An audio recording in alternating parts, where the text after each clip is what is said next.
আসন্ন এশিয়া কাপের জন্য ভারতের চিরপ্রতিদ্বন্দ্বী পাকিস্তানও তাদের 17 জনের চূড়ান্ত স্কোয়াডটা গতকালই ঘোষণা করে দিয়েছে।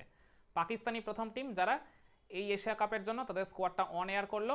খুবই সারপ্রাইজিং একটা বিষয়, বাবর আজম আর মোহাম্মদ রিজওয়ান, পাকিস্তানের দুই অভিজ্ঞ অন্যতম দুই সিনিয়র ক্রিকেটার যাদেরকে এই মুহূর্তে পাকিস্তান ক্রিকেটের মুখ বলা হয়, তাদেরকে ছাড়াই তাদের সিলেক্টররা এই 17 জনের চূড়ান্ত স্কোয়াডটা দিয়েছে এশিয়া কাপের জন্য। তো এই ব্যাখ্যা আমি না হয় শেষে দিচ্ছি, তার আগে আলটিমেট তাদের স্কোয়াডটা ঠিক কেমন হয়েছে সেটাই আপনাদের সামনে তুলে ধরি। তো সালমান আলী আঘাকে ক্যাপ্টেন করি পাকিস্তানের সিলেক্টররা তাদের এই 17 জনের স্কোয়াডটা দিয়েছে। ক্যাটাগরি ওয়াইজ যদি আমি বলি, ব্যাটারদের তালিকায় চলে আসবেন ফখর জামান, হাসান নওয়াজ, মোহাম্মদ হ্যারিস, সাহিবজাদা ফারহান, সাইম আয়ুব। অলরাউন্ডারদের লিস্টে আছেন ওই ক্যাপ্টেন সালমান আলী আঘা, ফাহিম আশরাফ, হুসেইন তালাত, খুশদিল শাহ। আর বোলারদের তালিকায় রয়েছেন আবরার আহমেদ, হ্যারিস রফ, হাসান আলী, মোহাম্মদ ওয়াসিম জুনিয়র, সালমান মির্জা, শাহিন শাহ আফ্রিদি, সুফিয়া মুকিম আর মোহাম্মদ নওয়াজ। শাহিন শাহ আফ্রিদি আবারও প্রত্যাবর্তন ঘটিয়েছেন পাকিস্তানের টি-20 স্কোয়াডে। শুধু আফ্রিদি নন, ওই হাসান আলী থেকে শুরু করে মোহাম্মদ ওয়াসিম জুনিয়র, যারাও দীর্ঘ একটা সময় পাকিস্তানের টি-20 স্কোয়াডের বাইরে ছিলেন, তারাও আবার প্রত্যাবর্তন ঘটিয়েছেন। তবে নাসিম শাহ তিনি কিন্তু কামব্যাক ঘটাতে পারেননি, তার কয়েকটা মানে কি ইনজুরি রিলেটেড প্রবলেম রয়েছে বলেই তাকে স্কোয়াডে চেয়েও রাখতে পারেননি পাকিস্তানের সিলেক্টররা, এমনই জানিয়েছেন।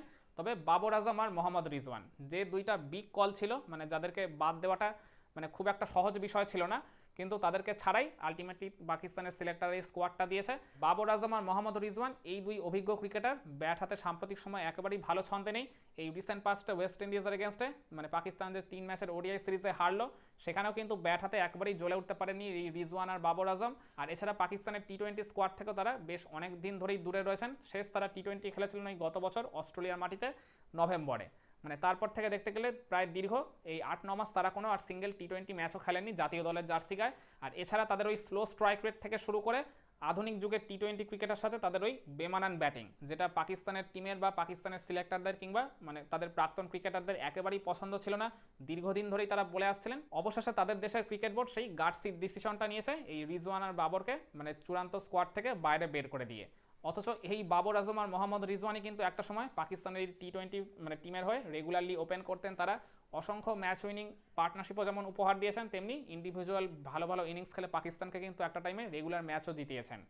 তো দেখা যাক এখন পাকিস্তান এই টিম নিয়ে আলটিমেটলি ঠিক কেমন পারফরমেন্স করে। আর পাকিস্তান সাম্প্রতিক সময় যে কোনো ফরম্যাটের ক্রিকেটেই একবারে চূড়ান্তভাবে ফ্লপ হয়েছে। কিছুদিন আগে তারা বাংলাদেশের এগেনস্টেও টি-20 সিরিজ হেরেছে, ওয়েস্ট ইন্ডিজের এগেনস্টে একবারে হারতে হারতে শেষ মুহূর্তে জিতে গেছে, কিন্তু তারপরেও ওডিআই সিরিজে আবারও তাদের হারের মুখ দেখতে হয়েছে। মানে মানসিকভাবে পাকিস্তান টিমটা এই মুহূর্তে একবারে চূড়ান্তভাবে তলানিতেই রয়েছে বলা যায়।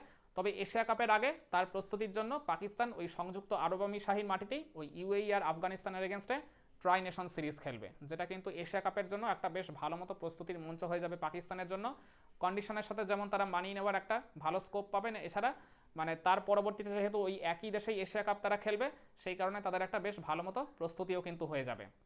তো দেখা যাক পাকিস্তান এখন এই স্কোয়াড নিয়ে আলটিমেটলি তারা বাকি দলগুলোকে পার্টিকুলারলি ইন্ডিয়ার এগেনস্টে ঠিক কেমন কম্পিট করে আসন্ন এশিয়া কাপে। কি মনে করেন পাকিস্তান এশিয়া কাপে ঠিক কতদূর যাবে? তারা কি এবার সুপার 4-এ কোয়ালিফাই করতে পারবে, নাকি তার আগেই বিদায় হয়ে যাওয়ার তাদের কোনো রকম সম্ভাবনা রয়েছে? কমেন্ট করে আপনার মতামতটা জানাতে পারেন।